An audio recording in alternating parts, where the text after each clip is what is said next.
বন্ধুরা তোমাদের সবাইকে স্বাগত জানাচ্ছি এনটিভির নিয়মিত আয়োজন প্রাণমিল ক্যান্টি কুইজ শো জানার আছে বলার আছে আজকের পর্বে। তোমাদের সাথে আছি আমি এশা। আজকে আয়োজনের শুরুতেই তোমাদেরকে জানিয়ে দিব দীনবন্ধু মিত্র সম্পর্কে কিছু তথ্য। নাট্যকার দীনবন্ধু মিত্রের জন্ম পশ্চিমবঙ্গের নদিয়া জেলার চৌবেড়িয়া গ্রামে। দরিদ্র পরিবারে জন্মগ্রহণকারী দীনবন্ধুর প্রাথমিক শিক্ষা গ্রামের পাঠশালায়। পরবর্তীতে উচ্চশিক্ষা লাভের আশায় তিনি পিতৃব্য নীলমণি মিত্রের আশ্রয়ে কলকাতায় যান। কৃত্রিমতা বিরোধী ও সত্যের অনুসন্ধান পিয়াসী এই নাট্যকারের প্রথম নাটক নীল দর্পণ প্রকাশিত হয় 1860 সালে। সমকালীন হিন্দু সমাজের বিভিন্ন সমস্যা নিয়ে তিনি প্রহসনও রচনা করেছেন। তার রচিত উল্লেখযোগ্য গ্রন্থের মধ্যে রয়েছে নবীন তপস্বিনী, বিয়ে পাগলা বুড়ো, সধবার একাদশী, জামাই বারিক ইত্যাদি। বন্ধুরা, আজকে আমাদের মাঝে উপস্থিত আছেন ঢাকা রেসিডেন্সিয়াল মডেল কলেজের বাংলা বিভাগের প্রভাষক মোহাম্মদ সাইফুল ইসলাম মিঠু। চলো তার সঙ্গে কথা বলি। স্যার আসসালামু আলাইকুম। ওয়ালাইকুম আসসালাম। কেমন আছেন? জি ভালো, আপনি ভালো আছেন? আমিও খুব ভালো আছি। স্যার, এখন তো জেএসসি পরীক্ষার মৌসুম শুরু হয়ে গেছে। আজকে বাংলা ফার্স্ট পেপার পরীক্ষা ছিল, তো কেমন হয়েছে সার্বিক প্রশ্ন এবং আপনার শিক্ষার্থীদের পরীক্ষা? আচ্ছা, সবার আগে সকল পরীক্ষার্থীকে শুভেচ্ছা জানিয়ে আমরা শুরুই করছি। আসলে আজকে বাংলা প্রথম পত্র পরীক্ষাটা হলো, এটা ভালোই হয়েছে।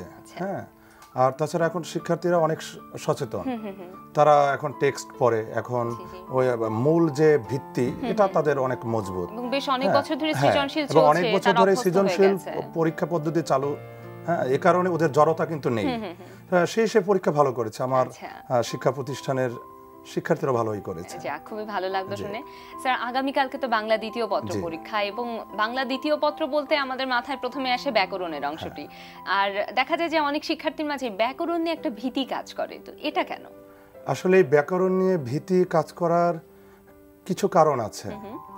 এটা হচ্ছে যেমন আসলে আমরা যে বাংলা ভাষায় যে কথা বলি, এটার কিন্তু দুইটা কিন্তু বিষয়। একটা হচ্ছে আমরা মৌখিক যে কথাগুলো বলি বা লেখার, আর একটা হচ্ছে ব্যাকরণ অংশটা। আমরা কিন্তু অনেক আগের থেকেই মানে ব্যাকরণ অংশটা কিন্তু অতটা গুরুত্ব কিন্তু দিই না। আর দিই না বলতে কিন্তু এটার জন্য দায়ী কিন্তু শিক্ষার্থীরা না। এর কারণ হচ্ছে যে গবেষক এবং যে পণ্ডিতগণ যারা ব্যাকরণ লিখেন, আমি তাদের প্রতি শ্রদ্ধা রেখেই বলছি, তারা কিন্তু অতটা শিক্ষার্থীদের মানে কতটা সহজে বুঝবে, কতটা বিশ্লেষণ করে ওরা শিখতে পারবে, হ্যাঁ, সেভাবে বোধহয় একটু ঘাটতি মনে হয় রয়ে গেছে। আপনি দেখবেন ইংরেজি গ্রামার কিন্তু ওরা কিন্তু স্টেপ বাই স্টেপ কিন্তু বিশ্লেষণ করেও কিন্তু বুঝে যায়। আর আমাদের ব্যাকরণে কিন্তু দুর্বলতা, যেমন বয়স অনুযায়ী ব্যাকরণ বই আসে না, দেখা যায়। আপনি আপনি দেখবেন একটা বয়স অনুযায়ী কিন্তু ব্যাকরণ একটা শেখার একটা ধাপ আছে, সহজ থেকে কঠিনের দিকে। কিন্তু আমাদের বোধহয় এইগুলোতে একটু কোথাও যেন একটু মানে সমস্যা রয়ে গেছে, যে কারণে শিক্ষার্থীদের কিন্তু ওই রুট লেভেল থেকেই মানে ব্যাকরণটাতে মানে ওদের একটু অবহেলা, উদাসীনতা রয়েছে। ওরা যে দুর্বল, আমি কিন্তু এটা কিন্তু আমি মানতে নারাজ। হ্যাঁ, আমি বলবো যে ওরা একটু মানে একটু অবহেলা আর একটু উদাসীনতা, এর কারণ হচ্ছে ব্যাকরণ ওইভাবে ওরা মানে গড়ে ওঠে নাই, ওরা পাচ্ছে না। হ্যাঁ, আর সবাই তো ইংরেজির একটা আগ্রাসন আছে স্বাভাবিকভাবে। হ্যাঁ, এটা একটা কারণ হতে পারে।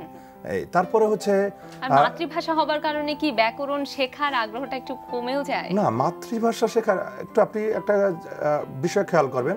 আপনি আপনার মায়ের সঙ্গে যখন কথা বলবেন, আপনার বাবার সঙ্গে যখন কথা বলবেন, স্বাভাবিকভাবে কিন্তু আপনি কিন্তু ব্যাকরণ মানতে যাবেন না। আমরা কারণ মনের ভাব প্রকাশ করাটাই কিন্তু আমাদের মেইন যে বিষয় হয়ে দাঁড়ায়। কিন্তু তারপরেও আমাদের ব্যাকরণ স্বাভাবিকভাবে এটা তো মানতেই হবে, কারণ ব্যাকরণ হচ্ছে সংবিধান, ভাষার সংবিধান। সংবিধানে তো সবকিছু উল্লেখ আছে যে কিভাবে আমি চলবো, কি করব, কোনটা করা যাবে না। অবশ্যই ব্যাকরণ মেনেই আমাদের মনের ভাব প্রকাশ করা উচিত, এটাই হওয়া উচিত। সেটা আমরা কথা বলা হোক কিংবা পরীক্ষা হোক, সব জায়গায় আমাদের ব্যাকরণ মানা উচিত। এটা আমার মানে মতামত। ঠিক আছে স্যার, আমরা আরো কথা বলবো, তবে বন্ধু অপেক্ষা করছে, তার সাথে একটু কথা বলে নিই। হ্যালো হ্যালো হ্যালো, কে বলছো? আমি জয়। জয়, কেমন আছো? এই তো ভালো। আপু ভালো আছো? হ্যাঁ, আমিও খুব ভালো আছি। ভাইয়া, তুমি বলো কোন ক্লাসে পড়ো তুমি? ক্লাস 10। ক্লাস 10। আচ্ছা ভাইয়া, তাহলে ঝটপট বলে দাও কোন বিভাগ থেকে প্রশ্ন করব? খেলার মাঠ। খেলার মাঠ, ঠিক আছে। খেলার মাঠ থেকে থাকছে জয়ের জন্য প্রথম প্রশ্ন, এবং প্রশ্নটি হচ্ছে টেনিস তারকা রজার ফেদেরার মোট কতটি গ্র্যান্ড স্লাম ফাইনালে খেলেছেন? ক 24টি, খ 29টি, ক 27টি। দ্রুত বলতে হবে। খ 29টি, 24টি বলছি আপু। ক 24টি, আচ্ছা ঠিক আছে নিলাম, কিন্তু ভাইয়া উত্তরটি হলো না, সঠিক উত্তর ছিল গ 27টি। আরো একজন বন্ধু আছে, হ্যালো। হ্যালো হ্যালো, কে বলছো? হ্যালো আপু, আমি শিহাব। কেমন আছো বন্ধু? ভালো, আপনি কেমন আছেন? আমিও খুব ভালো আছি। তুমি ঝটপট বলো কোন ক্লাসে পড়ো তুমি? ক্লাস 7। ক্লাস 7। আচ্ছা, কোন বিভাগ থেকে প্রশ্ন করব? কোন বিভাগ থেকে খেলার প্রশ্ন মাঠ। করব? খেলার মাঠ। আচ্ছা ঠিক আছে, খেলার মাঠ থেকে থাকছে তোমার জন্য প্রথম প্রশ্ন। প্রশ্নটি হচ্ছে, বিশ্বকাপ ক্রিকেটের কততম আসরে বাংলাদেশের অভিষেক ঘটে? ক 5ম, খ 6ষ্ঠ, গ 7ম। দ্রুত বলতে হবে। ষষ্ঠ। খ 6ষ্ঠ। পাশ থেকে তোমাকে কেউ একজন বলে দিল, তাকে বলো উত্তরটি হয়নি, সঠিক উত্তর ছিল গ 7ম। বন্ধুরা, 1999 সালে ইংল্যান্ডে অনুষ্ঠিত হয় এই আসরটি। স্যার, আবার আপনার কাছে ফিরছি। স্যার, আপনি বলছিলেন যে ব্যাকরণ বইয়ের ঘাটতি একটু রয়েছে এবং বয়স অনুসারে ব্যাকরণের বই আসলে সেভাবে আমরা পাচ্ছি না। তো শিক্ষার্থীরা এই ব্যাকরণ ভীতি বা নিজেদের ভিতটা শক্ত করার জন্য কি কি ধরনের স্টেপ নিতে পারে? হ্যাঁ, আসলে কি আমাদের বাজারে ব্যাকরণ বই আছে, অনেক ব্যাকরণ আছে, ঠিক আছে, কিন্তু দেখবেন আপনি এই যে, আমি কিন্তু প্রথমে কিন্তু শ্রদ্ধা রেখে বলছি তাদের প্রতি, ঠিক আছে, যে আমাদের যে ব্যাকরণ বইগুলো তৈরি হয়েছে আগের কিভাবে তৈরি হয়েছে জাস্ট ওইটাকেই কিন্তু ফলো করে করা হয়েছে, একই ধারায়। উদাহরণ আপনি দেখবেন, কিন্তু এখানে যদি একটু নতুনত্ব আসে, যেমন আপনার সহজ কথা আমরা যেটা বলি টেকনিক, টেকনিক কথাটা কিন্তু কৌশল, এটা কিন্তু অবশ্যই থাকতে হয় ব্যাকরণে। হ্যাঁ, কারণ আপনার ব্যাকরণ কিন্তু ভাষা আমরা যেভাবে বলি আর ব্যাকরণের নিয়মগুলো কিন্তু সেভাবে না। তো সুতরাং এখানে আমাদের মাথায় রাখতে হবে, যারা ব্যাকরণ তৈরি করেন, যারা পড়াচ্ছেন, তাদেরকে অবশ্যই শিক্ষার্থীদের কথাটা মাথায় রেখে, যে আমি এখন 5-এর ব্যাকরণ বোঝাচ্ছি, কিংবা আমি 8-এর ব্যাকরণ বোঝাচ্ছি, বা 7ম শ্রেণীর ব্যাকরণ বোঝাচ্ছি, বা 10ম শ্রেণীর ব্যাকরণ, অবশ্যই মাথায় রাখতে হবে যে আমি কতটা সহজে ওদেরকে আমি বোঝাতে পারবো। তাগিদটা কিন্তু আমাদের থাকতে হবে, শিক্ষার্থীদের না। কারণ আমি যদি ওদেরকে যদি টেকনিক নির্ভর শিখাই, আর এখন কিন্তু দেখবেন যে যুগটা কিন্তু অনেক এগিয়ে গেছে, এখন আপনি সেই পুরানো আমলের সংজ্ঞা দিয়ে, উদাহরণ দিয়ে আপনি কিন্তু শিখাতে পারবেন না। হয়তোবা ওরা প্রয়োজনে মুখস্থ করবে, কিন্তু মুখস্থ দিয়ে তো ব্যাকরণ, একটা আগ্রহ থাকতে হবে, ভিতর থেকে তাগিদ অনুভব করতে হবে।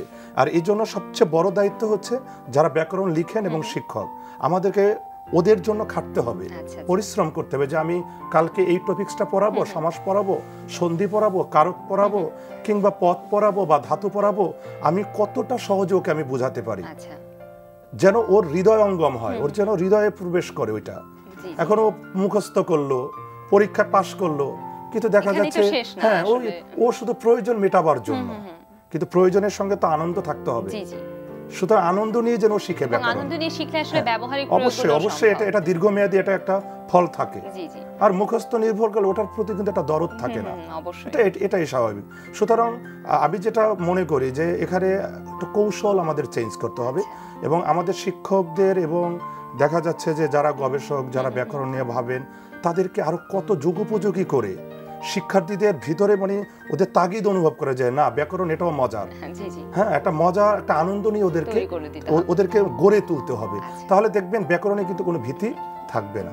আর স্বাভাবিকভাবে আমি যদি মানে ক্লাসে টেক্সট বইয়ে যেরকম আছে আমি যদি ওইভাবেই যদি পড়াই, তখন নতুনত্ব আসলো না, ও ভাবলো যে এটা তো বইয়েই আছে, সে মনোযোগও দিবে না। কিন্তু এই জন্য আমার কিন্তু অবশ্যই একটু বৈচিত্র্য আনতে হবে, যেন তার সে আগ্রহ জাগে।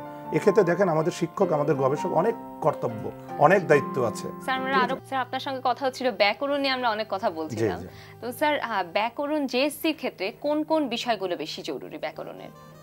আসলে কি ব্যাকরণ সবসময় মনে রাখবেন, 10ম শ্রেণী বা মানে উচ্চতর যে ব্যাকরণগুলো আছে, ওদের কিন্তু ব্যাকরণের পরিধি খুবই কম। যেমন আপনি 10ম শ্রেণীর সঙ্গে যদি 8ম শ্রেণী একটু তুলনামূলক করেন, 10ম শ্রেণীর কিন্তু বলা যায় যে সমাস, কারক, সন্ধি, প্রত্যয়, ধাতু এগুলো থেকে আসবে, কিন্তু ওদের কিন্তু এত চিন্তার কোনো কারণ নেই। এর কারণ ওদের ব্যাকরণের পরিধি কম, এবং দেখা যাচ্ছে যে 20 নম্বরের জন্য ওদের যে পরিধি, যে অধ্যায়, টপিকস, সেই হিসাবে আমাদের বলার মানে দরকার নেই যে এই টপিকসগুলো গুরুত্বপূর্ণ, কারণ সব টপিকসগুলো থেকেই ওদের প্রশ্ন আসে। কারণ দেখা যায় 10ম শ্রেণীতে আপনি দেখবেন ওখানে অনেক টপিকস, অনেক অধ্যায়, এবং দেখা যাচ্ছে কোনো অধ্যায় থেকে একের অধিক থাকে, কিন্তু ওদের কিন্তু সেটা করা হয় না, কারণ ওরা যেন টোটাল সবগুলো টপিকসেই যেন ওরা অংশগ্রহণ করতে পারে এবং ওইভাবে কিন্তু হয়ে আসছে। কিন্তু তারপরেও স্বাভাবিকভাবেই সন্ধি ধাতু, হ্যাঁ, পদ প্রকরণ, ঠিক আছে, এগুলো থেকে তো থাকেই, এটা স্বাভাবিকভাবে। আর ওদের আমি আগেই বলেছি যে টপিকস পরিধি কম ব্যাকরণ, সেই হিসাবে ওরা এদিক থেকে বয়স অনুযায়ী, শ্রেণী অনুযায়ী, সেই হিসেবে ওরা এটা থেকে অন্তর্ভুক্ত মানে চিন্তার কোনো কারণ নেই। ঠিক আছে স্যার, যেহেতু নৈর্ব্যক্তিকই আসছে মূলত ব্যাকরণ অংশ থেকে, তো স্যার টেক্সট বুকটুকু ভালো মতো পড়লেই কি যথেষ্ট? অবশ্যই, আচ্ছা, টেক্সটের বাইরে কিছুই হবে না। ঠিক আছে, আর টেক্সটের সঙ্গে স্বাভাবিকভাবে ওদের যেভাবে দেয়া আছে উদাহরণ, হ্যাঁ, সে আর অবজেক্টিভগুলো আপনি দেখবেন কিন্তু উদাহরণ নির্ভরেই আসে। ঠিক আছে, সেই উদাহরণগুলো ভালো করে পড়লে অবশ্যই আশানুরূপ, হ্যাঁ, অবশ্যই অবশ্যই অবশ্যই এটা ওরা পাবে। আর আমরা তো পরীক্ষক, আমরাও দেখি যে এরকমই হয়ে আসছে, যে মানে ভালো করে একটু উদাহরণগুলো সংজ্ঞা সহ একটু বুঝে বিষ পাওয়া যায়। আচ্ছা, চমৎকার স্যার। আমরা আরো কথা বলবো, তবে একজন বন্ধু অপেক্ষা করছে। হ্যালো, হ্যাঁ আপু, আমি উমা। কেমন আছো বন্ধু? জি আপু, ভালো। আপু, তুমি কোন ক্লাসে পড়ো? ক্লাস 8 এ। ক্লাস 8 এ? তাহলে তোমার জেএসসি বাংলা নিয়ে কি কোনো রকম সমস্যা আছে? তুমি কি স্যারের কাছে কোনো প্রশ্ন করতে চাও? আপু, বাংলা দ্বিতীয় এমসিকিউ নিয়ে একটু সমস্যা আছে। আচ্ছা, ঠিক আছে, আমরা স্যারের সাথে তোমাদের এমসিকিউ বিষয়ে আরো কথা বলবো। এখন তুমি ঝটপট বলে দাও কোন বিভাগ থেকে প্রশ্ন করব। আপু, ভাষা ও ব্যাকরণ। ভাষা ও ব্যাকরণ, ঠিক আছে। ভাষা ও ব্যাকরণ থেকে তোমার জন্য থাকছে প্রথম প্রশ্ন, এবং প্রশ্নটি হচ্ছে ব্যাকরণিক পক্ষ কত প্রকার? ক 2 প্রকার, খ 3 প্রকার, গ 6 প্রকার।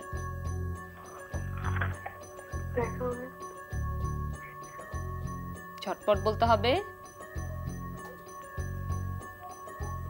আপু, খ 3 প্রকার। খ 3 প্রকার, এবং উত্তর একদম সঠিক। অভিনন্দন তোমাকে 500 টাকা সমমূল্যের বইয়ের জন্য। এবার দ্বিতীয় প্রশ্নে যাচ্ছি। যে ক্রিয়ায় অন্যকে দিয়ে কর্ম করানো বোঝানো হয় তাকে বলে ক অকর্মক্রিয়া, খ প্রযোজক ক্রিয়া, গ সকর্মক্রিয়া। দ্রুত বলতে হবে। অকর্মক্রিয়া। ক অকর্মক্রিয়া নিলাম, কিন্তু উত্তরটি হলো না, সঠিক উত্তর ছিল খ প্রযোজক ক্রিয়া।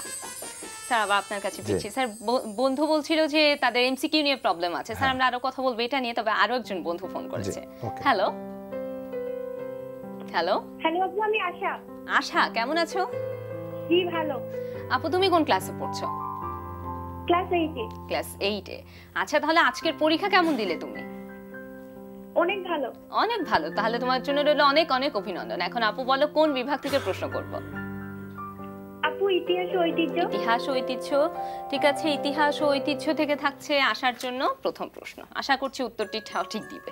প্রশ্নটি হচ্ছে দিল্লির সম্রাট মোহাম্মদ তুগলকের মৃত্যুর পর কে রাজ সিংহাসন দখল করেন? ক দৌলত খাঁ লোদি, খ মোহাম্মদ খাঁ লোদি, গ ইউসুফ খাঁ লোদি। আপু, অপশন ক। অপশন ক, পুরো অপশনটি বলতে হবে। দৌলত খাঁ লোদি। অপশন ক দৌলত খাঁ লোদি নিলাম, এবং উত্তর একদম সঠিক। অভিনন্দন তোমাকে 500 টাকা সমমূল্যের বইয়ের জন্য। এবার দ্বিতীয় প্রশ্নে কি যাব? দ্বিতীয় প্রশ্নে যাচ্ছি। প্রশ্নটি হচ্ছে সমরখন্দ নগরে মান মন্দির নির্মাণ করেন ক সুলতান আহমেদ শাহ, খ মোহাম্মদ তুরগাই উলুগ বেগ, গ তৃতীয় ইউসুফ। ঝটপট বলতে হবে। আপু, অপশন ক সুলতান আহমেদ শাহ। অপশন ক সুলতান আহমেদ শাহ আপু নিলাম, কিন্তু উত্তরটি হলো না, সঠিক উত্তর ছিল খ মোহাম্মদ তুরগাই উলুগ বেগ। আশা, তুমি কি আমাদের স্যারের কাছে বাংলা দ্বিতীয় পত্র বিষয়ে কিছু জানতে চাও? আমাদের বন্ধু মনে হয় লাইনটি ছেড়ে দিয়েছে। স্যার, আপনার কাছে ফিরছি। স্যার, আমাদের এর আগের বন্ধু বলছিল যে তার এমসিকিউ নিয়ে একটা ভয় থাকে, তো আমরা এমসিকিউ প্রসঙ্গেই কথা বলছিলাম।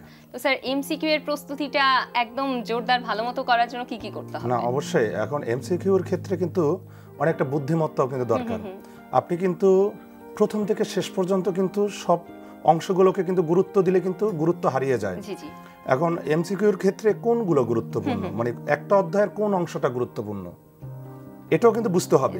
এখন আপনি যদি সব অধ্যায় সমানভাবে প্রথম থেকে শেষ পর্যন্ত একেবারে পড়ে যান, সেই হিসাবে কিন্তু গুরুত্ব কিন্তু পেল না। স্বাভাবিকভাবে কালকে পরীক্ষা, তো আজকে প্রস্তুতির জন্য বা এর আগেও আমার বিশ্বাস সবার ভালো প্রস্তুতি আছে। তো কোন অংশগুলো গুরুত্বপূর্ণ একটা অধ্যায়ের, এটা কিন্তু আগে মাথায় রাখতে হবে। ঠিক আছে, এক্ষেত্রে স্বাভাবিকভাবে সব শিক্ষা প্রতিষ্ঠানেরই শিক্ষকরা শিক্ষকগণ যে বিষয়গুলো দাগিয়ে দিয়েছেন বা বলে দিয়ে, এটা আমার বিশ্বাস যে কারণ সব শিক্ষা প্রতিষ্ঠানে এটা করেন, শিক্ষকগণ করেন, কারণ তারা অবশ্যই পেশার প্রতি হ্যাঁ আমরা যত্নশীল, এটা বলার অপেক্ষা রাখে না। আমরা কিন্তু সবাইকেই দাগিয়ে দিই কোনটা গুরুত্বপূর্ণ, আমরা সব অধ্যায়গুলো কিন্তু খুব ভালো করে বুঝিয়ে দিয়েছি, কিন্তু বোঝানোর পরেও কিন্তু স্বাভাবিকভাবে বলা থাকে যে এটা বেশি গুরুত্বপূর্ণ, এটা একটু কম গুরুত্বপূর্ণ। সেই হিসেবে মনে হয় এই কোন অংশগুলো গুরুত্বপূর্ণ শিক্ষার্থীরা যদি ওইভাবে মানে হ্যাঁ শেষ মুহূর্তে ওইভাবে যদি একটু করে মানে যত্নবান হয়, কোনো এমসিকিউতে মানে ভয়ের কোনো কারণ নেই। কিন্তু অনেক আছে মানে এত মানে চিন্তা করে, এত নার্ভাস ফিল করে যে কাল কি পরীক্ষা, কিন্তু এই আগের রাতে কিন্তু শুধু গুরুত্বপূর্ণ অংশগুলোই, কারণ এর আগে তো সবগুলোর উপরে একটা প্রস্তুতি আছে। আর এমসিকিউর ক্ষেত্রে যেগুলো স্বাভাবিকভাবে সব অধ্যায়গুলো কিন্তু মানে জটিল না, কিছু অধ্যায় আছে খুবই সহজ, আবার কিছু অধ্যায় আছে শিক্ষার্থীদের ওই যে আমি যেটা বললাম বয়স এবং শ্রেণী অনুযায়ী তুলনামূলকভাবে একটু কঠিন। আমার মনে হয় ওই অংশগুলো বারবার একটু করে, এখন সহজগুলোর পিছনে সময় নষ্ট করে লাভ নেই। যেমন আপনি শব্দার্থ, বিপরীত, সমর্থক শব্দ, বাগধারা, এগুলো বারবার পড়ার দরকার নেই। এখানে আবার কিছু আছে বারবার মানে ভালো করে দেখে যাওয়া উচিত, যেমন ধাতু, পদ প্রকরণ, দ্বিরুক্ত শব্দ, সন্ধি, মানে যেগুলো গুরুত্বপূর্ণ সেগুলোকে। এখন আপনি যদি ভাষা ও ব্যাকরণ নিয়ে বেশি পড়তে থাকেন সেটা না, হ্যাঁ ভাষা ব্যাকরণের সব লাইন তো গুরুত্বপূর্ণ না, যে লাইনগুলো গুরুত্বপূর্ণ যেখানে অবজেক্টিভের তথ্যটা আছে। আর আমার বিশ্বাস যে সকল শিক্ষার্থী কিন্তু এখন সচেতন, কারণ কোনটা ওরাও নিজেরও কিন্তু বুঝে যে এটা অবজেক্টিভে আসার মতো। মাতৃভাষার বিবেচনায় বাংলা ভাষার স্থান কত এটা ওরা জানে, তো শুধু এটা গুরুত্বপূর্ণ। কত কোটি লোকের মুখের ভাষা বাংলা, এটা ওরা জানে। সন্ধির ক্ষেত্রে বিসর্গ সন্ধিটা সাধারণত তুলনামূলকভাবে গুরুত্ব বেশি দেয়। ব্যঞ্জন সন্ধির ক্ষেত্রে কিছু উদাহরণ আছে যেগুলো দেখবেন ওই যে মানে 3, 4, 5 বিদ্যাযোগ আলয় আর 8 বিদ্যাযোগ আলয়, এটা কিন্তু আসবে মানে সম্ভাবনা খুবই কম। তো সুতরাং কোনগুলো গুরুত্বপূর্ণ এগুলো কিন্তু শিক্ষার্থীকেও কিন্তু বুঝে নিতে হবে।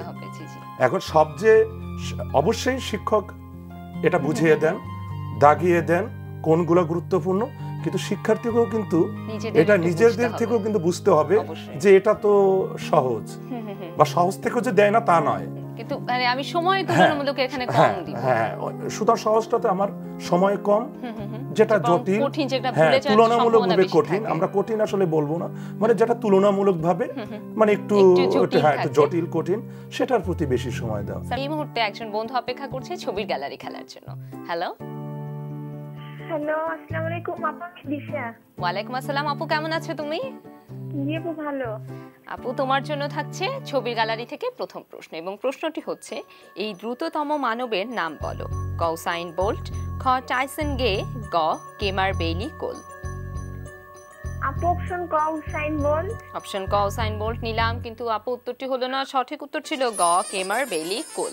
আর একজন বন্ধু আছে। হ্যালো হ্যালো হ্যালো হ্যালো, কে বলছো? আপু আমি অপূর্ব। অপূর্ব, কেমন আছো? এই তো ভালো। ভাইয়া তুমি কোন ক্লাসে পড়ো? ক্লাস 9। ক্লাস 9। আচ্ছা তোমাকে বলো কোন বিভাগ থেকে প্রশ্ন করব? জানা অজানা।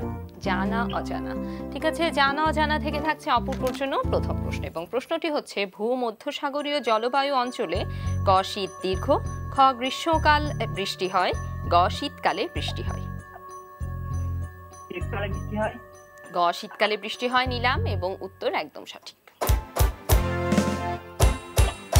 অভিনন্দন তোমাকে 500 টাকা সমমূল্যের বইয়ের জন্য। এবার দ্বিতীয় প্রশ্নে যাচ্ছে, সার্বিয়ার রাজধানীর নাম কি? গ বেলগ্রেড, খ সোফিয়া, গ তিরানা। অপশন ক। পুরো অপশনটি বলতে হবে আপু, প্রথমটা। পুরো অপশনটি ভালো করে বলতে হবে। অপশন ক তে কি লেখা আছে বলো সেটা। আপু আমি কারেন্ট নাই তো দেখতে পাচ্ছি। ও আচ্ছা ঠিক আছে, অপশন ক হচ্ছে বেলগ্রেড নিলাম, এবং তোমার উত্তর একদম সঠিক। অভিনন্দন তোমাকে আরো 500 টাকা সমমূল্যের বইয়ের জন্য। এর পরের প্রশ্নে কি যাব? না আপু যাব না। আজকে আর যাবে না, ঠিক আছে স্যার। আবার আপনার কাছে ফিরছি স্যার। আমরা তো ব্যাকরণ নিয়ে বেশ অনেক কিছুই জানলাম স্যার। রচনা, ভাব সম্প্রসারণ, চিঠি, আবেদনপত্র, এগুলো হচ্ছে মানে দ্বিতীয় পত্রের অন্যতম গুরুত্বপূর্ণ অংশ। এবং এটা লিখে জি জি, এখানে সবারই একটা ভয় থাকে যে মার্কস সেভাবে আসবে কিনা।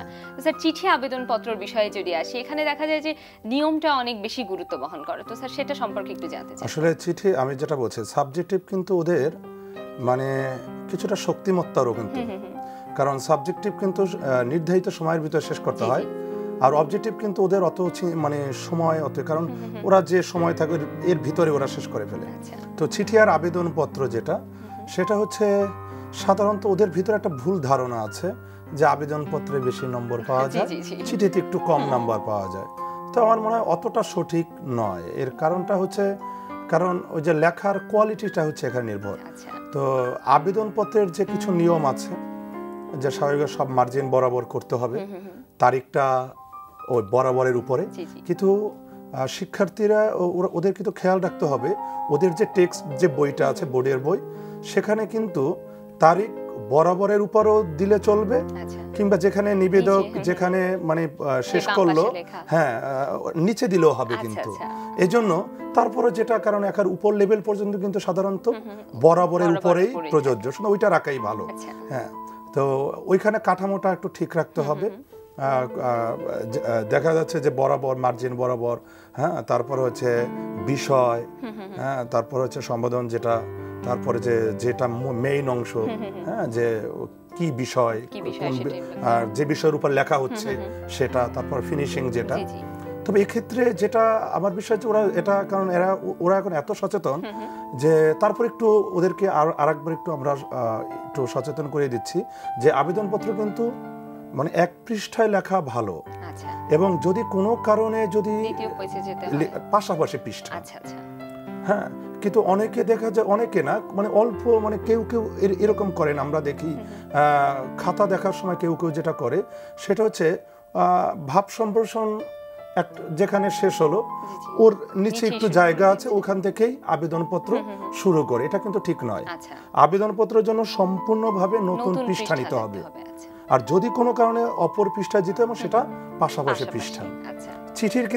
চিঠির ক্ষেত্রে কিন্তু এটা আবার এত দরকার নেই, কিন্তু অবশ্যই নতুন পৃষ্ঠা নিতে হবে, নতুন পৃষ্ঠা থেকে লিখতে হবে।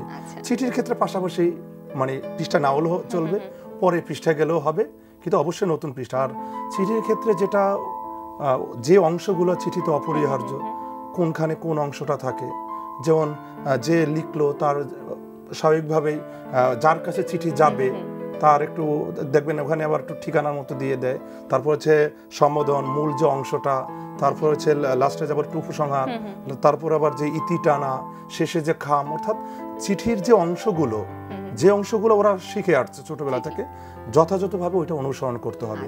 আর খামের ক্ষেত্রে আমি একটু বলছি, সেটা হচ্ছে যেটা করে যে লিখে যেখানে ইতি লিখলো ওখানে একবার খুব ছোট করে খামটা এঁকে দেয়, এটা কিন্তু ঠিক না।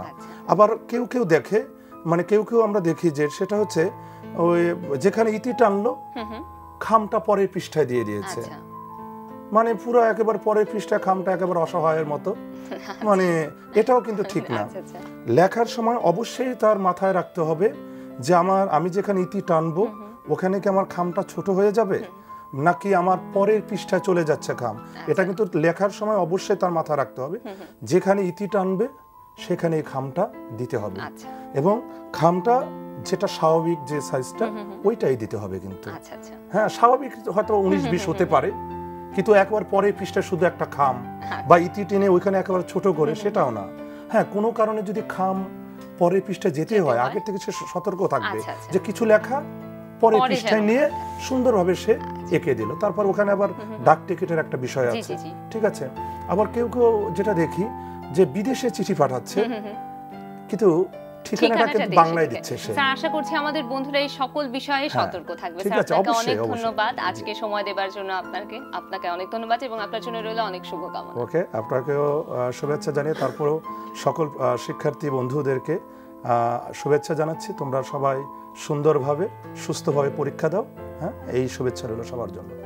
বন্ধুরা, দেখতে দেখতে আয়োজনের একদম শেষ প্রান্তে চলে এসেছি। বিশ্বের যে কোনো প্রান্ত থেকে যে কোনো সময় এনটিভিতে সম্প্রচারিত সংবাদ অন্যান্য সকল অনুষ্ঠান উপভোগের জন্য লগ ইন করো আমাদের পূর্ণাঙ্গ ওয়েব পোর্টাল www.ntvbd.com। সবার জীবন সুন্দর হোক এই কামনায় শেষ করছি আজকের আয়োজন।